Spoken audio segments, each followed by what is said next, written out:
What is up, everybody? I am here with the most loved man in Jiu-Jitsu, Greg Souders. This is Greg Souders, the founder of Standard Jiu-Jitsu in Maryland. If you're serious about improving your coaching and don't know who Greg is, you might be missing out. Greg challenges many traditional approaches in Jiu-Jitsu, a stance that hasn't been without controversy. For me, discovering Greg's work was a breath of fresh air. We're over here at Standard Jiu-Jitsu. Just had an amazing seminar. We have another one going on in a few minutes. And today I just wanted to talk about something I think a lot of us struggle in the ecological world, or ecological dynamics as far as it pertains to constraint-led approach in Jiu-Jitsu.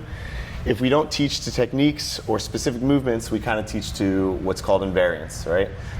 So today I kind of want to go over those invariants or things you might think are important to what we should teach to. Yeah. And I'll kind of let you take it from there. For sure. So invariants are some of the words I use to describe or to bring ecological dynamics into Jiu-Jitsu, make people kind of irritated. But invariance is a very simple thing. Invariance, in Jiu-Jitsu terms, is simply something that is always or often true throughout the movement. It'll be centered around something that's always done. So we can think of invariance as in any scope of interaction, like take a piece of Jiu-Jitsu apart and just look at it. Let's say guard passing. Invariance would describe the things that happen in guard passing that never change. Right. If we were looking at, let's say, twisting submissions of the arms or legs, we would look for things while twisting arms and legs that never change. Got it. And what I mean by things are interacting parts. What are my feet and hands doing when I'm guard passing? I'm not sure what to do with my hands.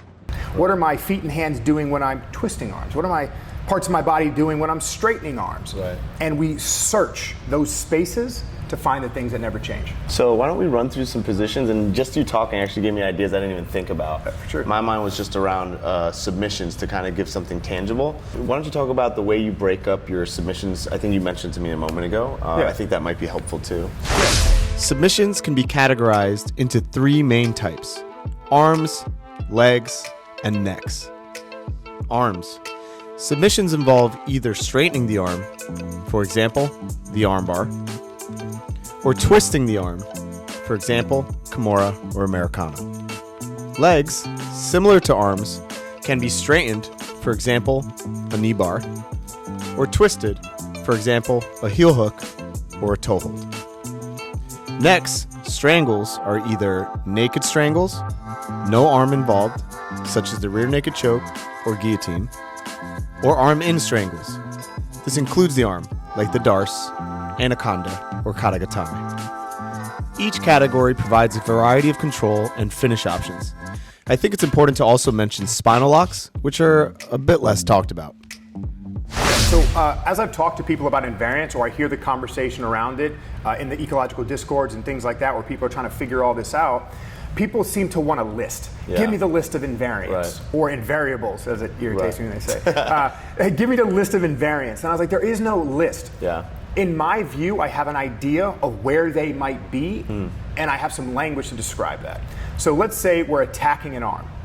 First, I like to try to use big catalog so I can look at what it is, because if I look at the aesthetic, I have to know why it looks that way. So, and why something looks the way it does is because it's doing something. So form follows function. So if we're twisting an arm and I'm searching for invariance, I look at a bunch of mechanical examples of how people twist arms. So we could look at it in static interactions, like if someone models a behavior. We can look at it in the live environment when people actually do it. Out of all the things we look at that look like twisting locks, what's the same? Right. And so I've come to this idea that first thing is we have to immobilize or mobilize and attach to the base joint. Right. So if I want to twist an arm, we know that there's a relationship with things that don't move and things that are twistable. So when people attach to arms, how do they make them not move? Well, they get really close to the shoulder. So that's an invariant. So within some degree of functionality, if I attach pieces of me To the shoulder. or pieces of your shoulder to the floor, or something that makes it not move, and I bend it, Right. it becomes more twistable. So we could say that attaching to a base joint, bending it, while attached to the end so we can keep it bent, are invariant features of how we twist and break arms. Awesome. The reason this is important is because we can use those as a way to guide behavior. Right. So we can start with something as simple as putting our students in a situation where they had an attachment to one end, attachment to the other, and their sole goal was to keep it bent. Right. All the actions that we would take to do that will be centered around the nature of bending and keeping an arm bent. I feel like with that, the same is true for straightening, right? Absolutely. Yeah. So one of the things that changes is we're not twisting it. So some things change in the form of our body between the shapes we would need to make and the connections we would need to make to these two areas, Right. as it relates to twisting versus as it relates to straightening. Right. So if I want to straighten it, our body positions will change relative to the change in functionality of what we're doing. But there still will be some invariant features like Right. attachment to the shoulder and attachment to the end. But now instead of twisting it, we're straightening it. So what's happening at the middle changes a little bit. Yeah. And so what's happening at the middle, since it changes, the function and form of our body must also change. Right. This helps inform us what we might be looking at. Yeah. If we can understand what we're looking at, we could assume or guess at what the person might want to do to make it happen again. Yeah, that's super helpful too, and I think it's also super eye-opening that it's not just a list. That's sure. super difficult to kind of grasp too, because a lot of people want it to be like, all right, from here, this is what needs to be done, but it's not necessarily the case. Like we talked about yesterday with the leg locks. Something I like to think about to just get myself comfortable with Sure. that is there are no right angles in reality. Right. Even if you found one, but you zoomed in, it wouldn't look like a right angle. So what this says to me is that we need to try to look at bits of information that are not highly specific, like it must be done this way, unless it has to be done that way. Yeah. If something has to be done that way, it's invariant. For sure. So we can talk about it directly. But with invariance, there's enough room that we might describe it in such a way that it's non-specific. Like staying close to the shoulder is specific, but how we do it is non-specific. And this is important as we look at different bodies, do different things, or as we try to come up with different interventions to get different bodies to do different things. If we know the action happens at and around the shoulder, our goal is to see how many different ways we can create that same outcome relative to the goal we're doing it for. Awesome.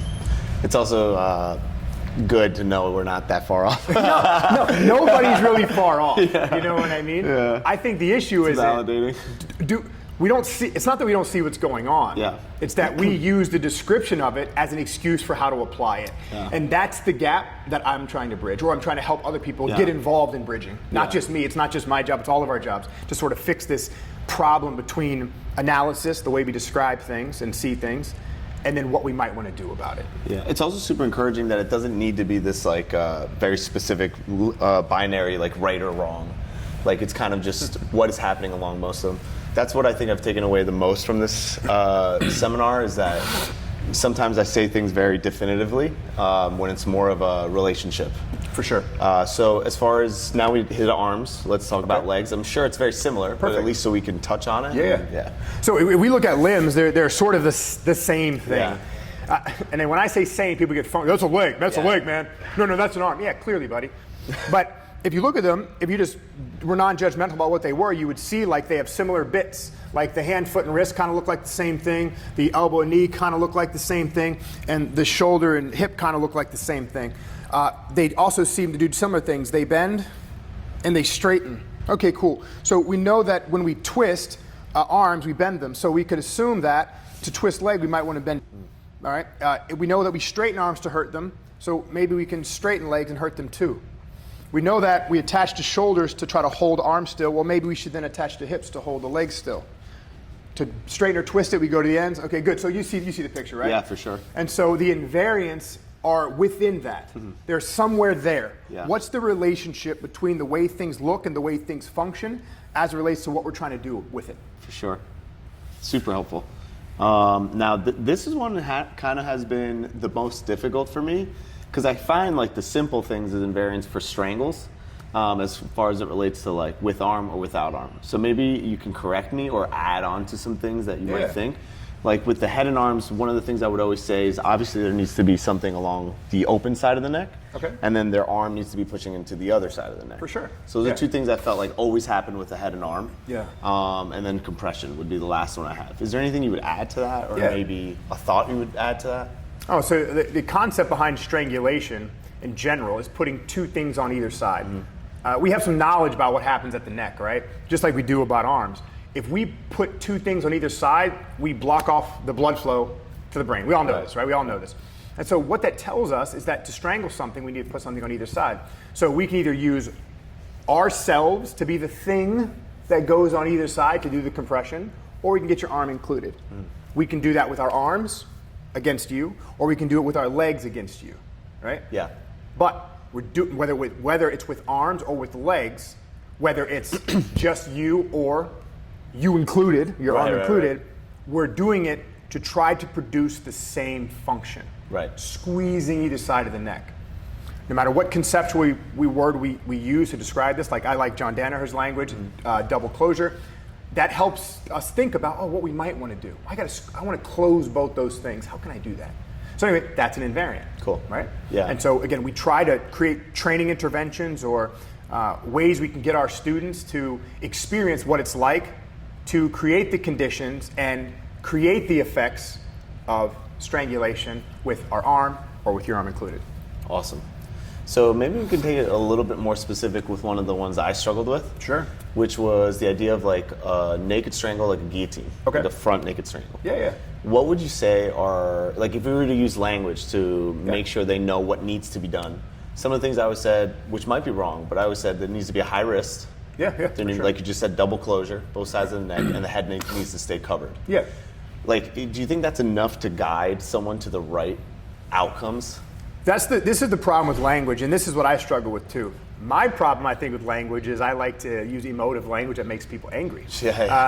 But that's my fault, right? But then some people in the training environment like to use overly abstract language, like they like to, like, this is this and that is that. For me, when I'm coaching, I like to use something very general. So high is relative. Yeah. So if I tell one person high hand, they may think this is enough. Sure. If I tell another person high hand, this might be enough. If I tell a person high hand, this might be enough. So we have to understand that when you say something to somebody, they're going to think different things about it because it's all relative, right? So what I like to do when I want to get somebody focused on going towards an invariant feature, what would be the same for all of us, right? So this is where lines of demarcation can become critical to help guide people towards a specific outcome. Doesn't mean it needs to be that way, but it can be helpful. Yeah. So let's say we know the height of a hand increases the ability to close on both sides. What line of demarcation can we see when we're actually trying it that can help guide us along? Sure. So let's imagine we put ourselves in the front headlock scenario and I want to start getting my hand in position for a guillotine. Well, me as the acting agent, when I look down, I can sense, see, feel, know where my partner's shoulder is. So when I'm teaching this and I want them to connect, I would say, get your fingers above your partner's shoulders before you connect your hands. Awesome.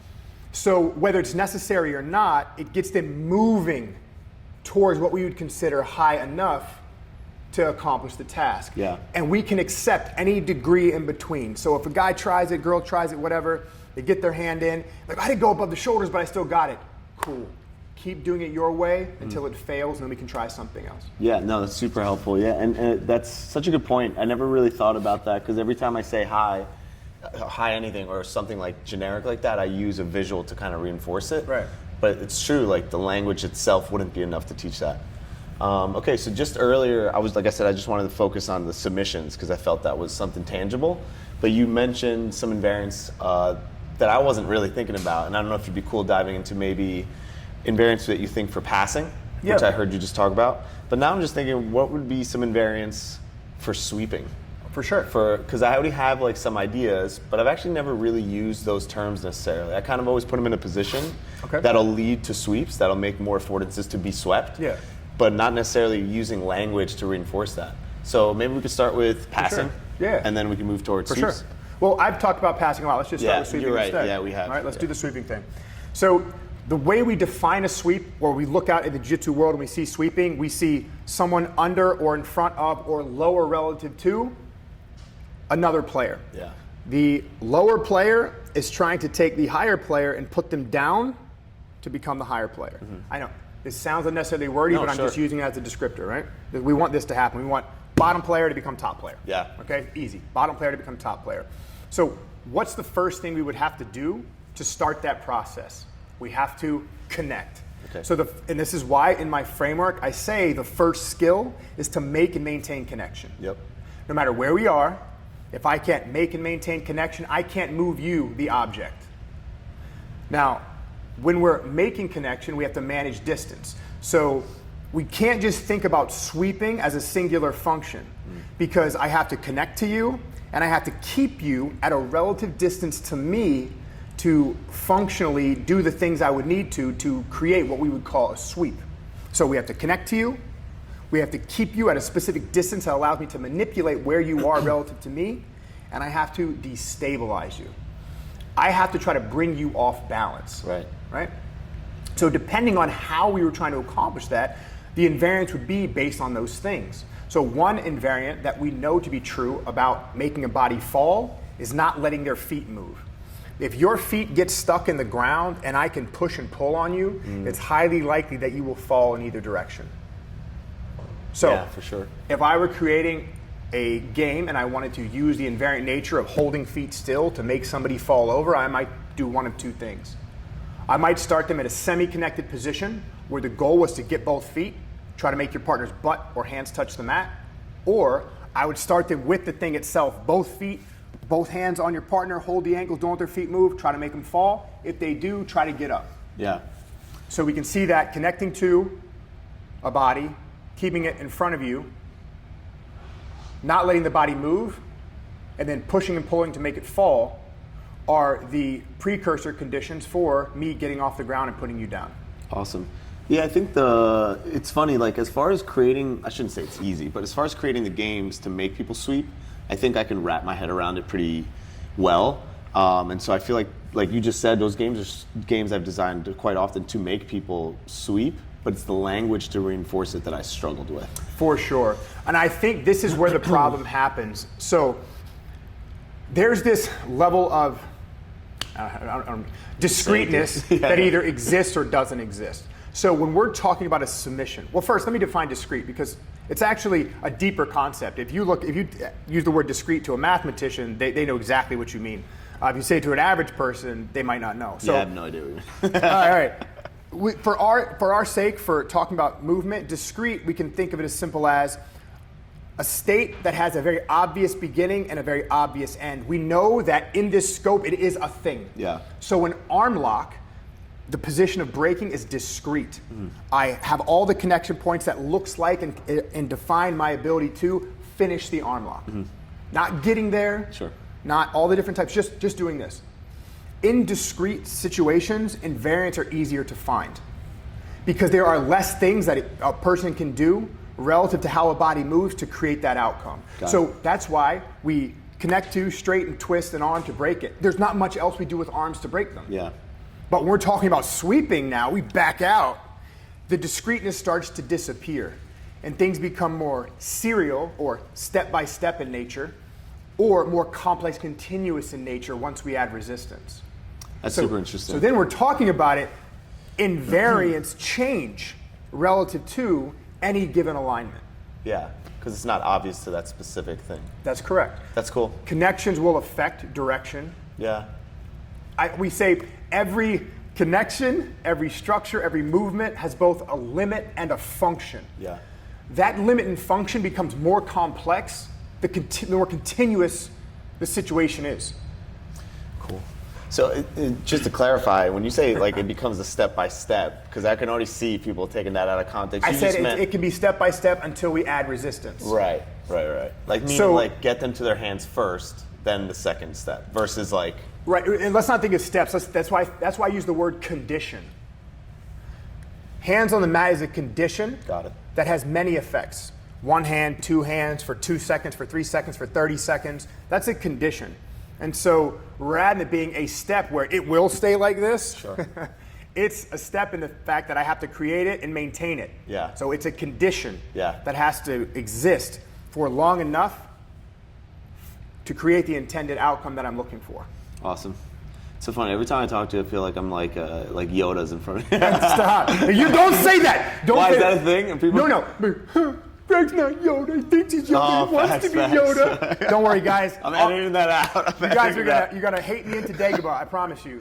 You're gonna have to come search for me eventually. Like, where is that guy that said those things that I hated? No, I'll definitely edit the Yoda part out.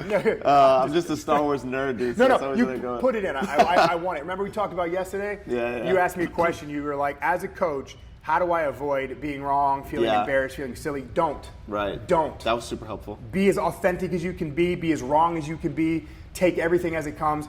That we're talking about chaotic, complex, and continuous systems anyway. Yeah. Let's be part of it. Let's not make ourselves these pretend gurus that never fuck up. Yeah. That's why I don't mind making a fool out of myself. I love and that's that. why you should. Yeah, I've changed my mentality. So last question that we can maybe just breeze through, which I think was also very helpful to know is, for example, yesterday we talked about what I found to be true in leg locks. And then I found a couple leg locks that didn't match what I thought was the true thing. So I feel like this is helpful for a lot of people. Okay. And even more for like the haters. Like, Yeah. So like for me, like leg locks, I always said, and I found out now, but I'm gonna let you explain. I thought it would be hip attachment, toe attachment or the end of the lever, and then some sort of stability behind the knee, right? Right. But then I was shown some leg locks that in my mind, had no hip attachment. Yep. So maybe you could touch on that, just so I don't give away like the whole. Love to. Yeah. Would love to. Yeah. So what I tried to explain to you, which can be difficult at first, so please don't let the wording or the difficulty of the wording dissuade you from trying to understand what I'm saying. Degrees of functionality. Stillness in the hip can be created by me, the person attaching to you, to create it. So the stereotypical example would be the entanglement. I use my feet or whatever connection I have to hold your hip to the ground to functionally immobilize it. Right? But let's look at the exact same thing where he creates the stillness rather than me. Stand up. His foot being stuck in the ground creates stillness in the hip. So there's a degree of functionality of creating hip stillness between me holding it down and you holding still. Right. And we're always fluctuating in that space to create enough attachment to and stillness in the hip that any pulling or twisting of this leg will apply force to this joint. So we move objects to create the functional outcome, or we move relative to objects to create the functional outcome. Do you want me to make it more clear, or is that No, clear I think enough for that you? was super clear for me, but maybe a visual can, and maybe I'll even like edit a part of me doing it, the thing I was specifically talking about. So let's look at what everybody would consider a braking position. Yeah. And let's look at it in those two different extremes to see how they both could produce a break, even though they look different. Right. And what's creating stillness would be different. Yeah, that's so helpful. let's take our stereotypical outside entanglement, false grip, heel hook position that we all like. So imagine we do everything right. We're attached to the hip. Sorry, man. No, you're good. We're holding it down. I'm going to use Danaher's language here because I know a lot of you guys use his language, so out of respect, we're going to keep his knee trapped within the boundary of our knee line so that we can stay on the lateral side of the knee, and we're going to stay attached to the toes and heel to break. So we, attached at all three of these points, are creating stillness so that when I apply pressure, I create a break. But let's take this same position and let's have Kyvann stand up and let me keep everything. If Kyvann doesn't move and he tries to put weight down on his foot while I'm doing it, this could cause a break because in the moment of his weight application stepping on the floor, relative to my attachment points, stillness is created. But if he moves, this doesn't function as a break because there's no stillness. But the second Kyvann were to go still, or I were to create it, a break can potentially happen. Yeah. The reason that's important to know is because when we talk about invariance, we're not talking about the aesthetic snapshot that we're looking at. We're talking about the functional degrees of outcomes between the stillness I create in the system relative to what stillness does, or the stillness that emerges in the system relative to what you do. So we need to have eyes for that entirety of the exchange so we can judge what's happening and what we might want to do in real time. Yeah, that's super helpful. And I know I'm using the leg lock, but now I'm just thinking like arm locks or similar situations. Like if you were to do like that Marcelo style crunch, you really don't have an attachment at the shoulder, but it is immobilized. We do. You have it at the elbow kind of. But functional degrees. So we can create Right. stillness either by being as close to the shoulder as possible Yeah. or close enough. Yeah, that's what I mean. Closeness is also a functional degree. Yeah. Awesome. The reason we use these endpoints as invariants is to give us a view. So there's a point of attachment where stillness will no longer be created. So you've all felt this. Yeah. If we attach to a shoulder and we're holding it down, and we start to go to the elbow and we're with a strong guy who can produce a lot of force, as their head reaches a certain height, relative to where I'm attached, the thing comes out. Yeah. So we have to be sensitive to that functional degree. Awesome. If we're not, we'll make the mistake of making things seem more specific than they actually are. Wow, that's very informative, super helpful. So thank you for taking the time to do that. It means a lot that you came early and let us record. Is there anything you want to shout out or anything you want to say? No, man, I actually want to thank you because you were one of the first guys to sort of reach out to me and jump on board and give this weird shit a try. You know, when you hear about self-organization and complexity theory, it's very confusing and it's hard to approach, and it's very non-intuitive. Yeah. We are stuck in a reductionist model of reality holistically, so it's really terrible when you try to tell somebody something that's outside of that frame, and you had the courage and guts to try it yourself, implement in your academy. I know you rub shoulders with some high-level guys, and it takes a lot of courage to tell those guys. Maybe they're better than you too. If Johnny's in there just beating you up, Daily. and you're like, "Hey, Johnny, Yeah. I think we," you know, That's literally what you have happened. to try to reach up to that guy. So, man, thank you for joining the bandwagon. yeah, thanks for joining the bandwagon, man. Means Ride a as lot, long as man. you want. Yeah. Thank you so much. Greg Souders, Standard Jiu-Jitsu. Appreciate you, man. Yeah, dude. Dude, that was awesome. It was exactly what I wanted. Okay, cool, Thanks, cool. dude.